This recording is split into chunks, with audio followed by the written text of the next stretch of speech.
and why it led.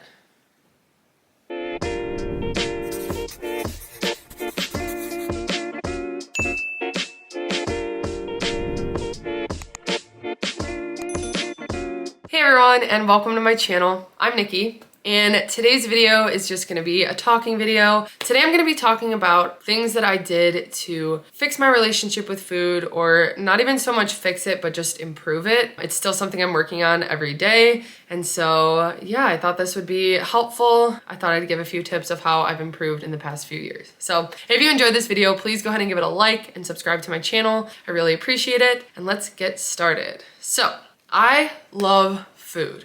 And honestly, before that, it was like really hard for me to say. I was embarrassed by the fact that I loved food, but I love food. I love eating, I love cooking, I love looking at recipes and thinking about food. Like, I haven't always had a healthy relationship with food, but I have always loved it. And so I think that's why I used it as a comfort. I used it to cope with my emotions, and I knew that I needed to improve my relationship with food when I started this journey. And I used to be so embarrassed to even say that I love food, and there's nothing to be embarrassed about. Like, I love it. I really am passionate about cooking. You guys have seen that. I love cooking. I've always wanted to be a chef. I became a baker, and now I cook all the time, and I just really, I don't know, I think it's so cool that you can take these ingredients and create such amazing things from them, and it just really has been a passion of mine. But for some reason, I've been so embarrassed to say I love food. And it's because I've always been so self-conscious about my weight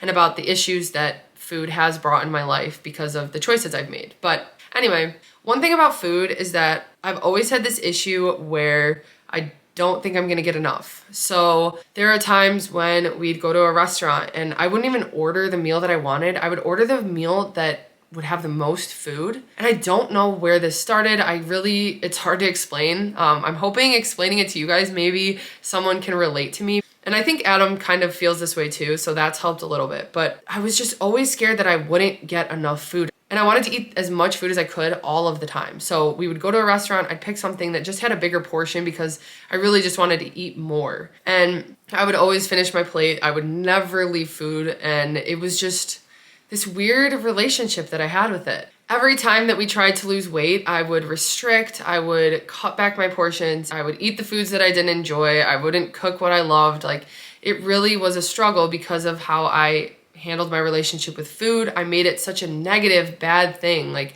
I have to restrict from foods, I have to not eat the foods I love. Like, I just created such a negative relationship with food where I was already struggling with how much I loved it. So I know that kind of sounds confusing, but it was like I handled it in the completely wrong way by trying to cut everything out and by feeling embarrassed about food. So when I started my journey this time around, I really wanted to work on the mental side of it. I really wanted to work on my relationship with eating and different foods. So I knew that I liked to eat in big portions. I knew that that was something that I was gonna have to figure out if I wanted to be successful with this, because so many times I would start a diet or something and then be hungry all the time. And then again, all I'm thinking about is food. And it's gotten to a place now where I don't feel that way and I don't obsess over it the way I did, but it's still a positive thing in my life. So I've found ways to eat large portion sizes that are still healthy. They still have tons of veggies that really help me stay full, and I feel satisfied after a meal. Whereas before, I was not satisfied when I was restricting,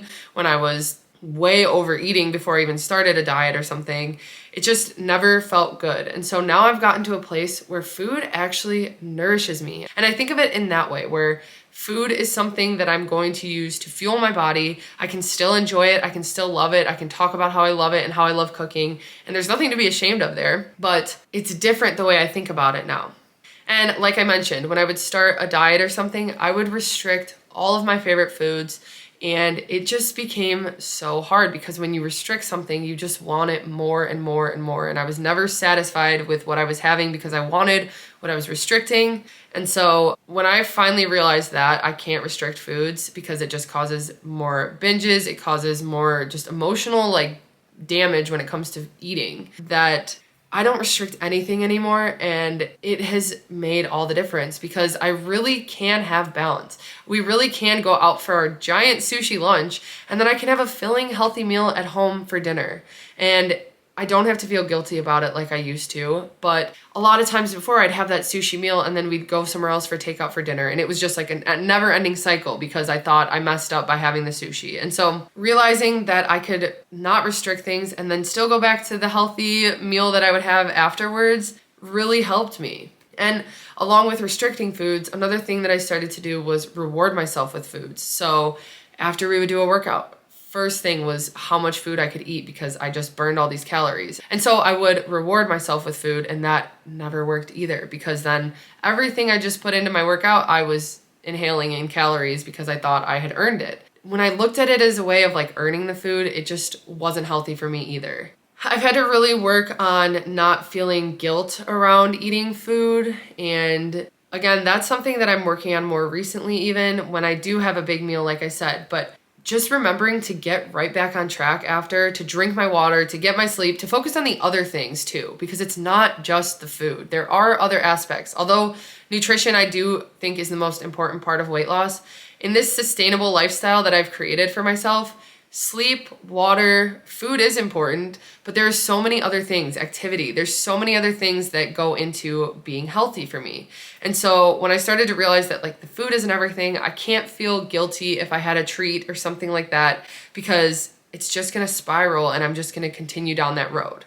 Now, like I mentioned, I love food. And so I got to the point where that was all I thought about. Every time there was an event coming up or plans with anyone or anything I was going to be doing, I planned it around food and making sure I was going to have enough food. And even if I would eat something before, I still wanted to make sure I had enough food at wherever I was going. And I don't know why. It was just something I was so worried about. I've never not had food. I've been grateful and blessed to always have food on the table and never go hungry. I'm so grateful for that. But for some reason in my head, I was so scared of not having enough. And even when I didn't have enough, it wasn't like I couldn't go have more. And I don't know why I couldn't get that in my head. So what I did starting my weight loss journey, and I think specifically with lunch, this helped me so much. I always thought that I had to have a sandwich with chips or a sandwich with a side if I was gonna have that type of meal. And so what I started doing was for lunches, I would just make a wrap, I would sit down and eat it. And then if I was still hungry, I would always go back for more if I wanted it. But a lot of times I found I was actually satisfied from just the wrap. And there's nothing wrong with that because I think that really helped to teach me that I don't always need a full plate. I don't always need all that food in front of me because every time I had it in front of me, I just ate it all. And a lot of times it was a bigger portion than what I truly needed to nourish my body. And so that was honestly something hard. I have to say it took some self-control and it took a little bit of time to really get used to it. But I would make my lunch, like I said, sandwich or wrap, sit down and eat it. And then if I wanted popcorners, I'd go get some. Or if I wanted a side of fruit, a lot of times I would start with a side of fruit as well. And that was like the perfect amount of food for me. But not having that fear that I had to put it on my plate because I wasn't gonna get enough if I didn't helped me so much. And it's kind of like transitioned to how I think about it now because both Adam and I, like I said, have kind of struggled with this where we think we need to get as much on our plate as we can or we're not going to get enough. And it's like the food that's sitting on the stove that's extra is going to disappear, and it's not. If we want to go back and get another scoop of mac and cheese, we can. Like, it just took some time to really realize that. And like I said, I don't know if anyone will even kind of understand what I'm saying with this because I feel like I sound all over the place, but realizing that the food is still gonna be there. If I need to go back for more, or want to go back for more, if I'm still hungry, I can do it instead of filling my plate beforehand. And again, this was such a mental thing for me. It was such a challenge to me. And it's also something I'm still working on, but I do feel more comfortable now that even if we go to an event somewhere and people are seeing what I'm putting on my plate, I used to be so scared about that, but I would still take so much because I wanted to make sure I had enough, and then I would eat it all. And a lot of times it would be too much. And so now I'm not afraid to put a little bit on my plate, sit down and eat, go back up and get more. If someone's gonna judge me for getting seconds, like, that's their problem. So I don't know, just thinking about it that way and thinking like it's still gonna be there if I do want more, but I don't have to take this much really helped me. And along with that, it was just kind of learning what foods were worth it. A lot of times, and this was more like when I would binge or something, it would be like huge amounts of food that I didn't even like, but it was so high calorie and I would just eat it so quickly. And I don't know, a lot of times when I would snack at night or like grab something, so many times I would go in and just grab like slices of cheese and I would eat them and then regret it after, but I was like, why did I even do that. I didn't even really want that. It wasn't worth the high amount of calories that I just consumed. It was never worth it to me, and that's what caused so much guilt after. So starting to really think about, before I ate anything, like, is this worth it? Is this gonna make me feel good? And it sounds kind of crazy, but I had to evaluate it in my head. And this would happen at work so much. And I think this is what really tested my willpower when I was still working in the bakery. Was there would be donuts sitting there and I would have to think, is this worth it? Because I'm going to track whatever I eat. And that's another thing that helped me, was consistently tracking, but I'm going to have to track that if I eat it. So is it worth it? Am I going to feel better?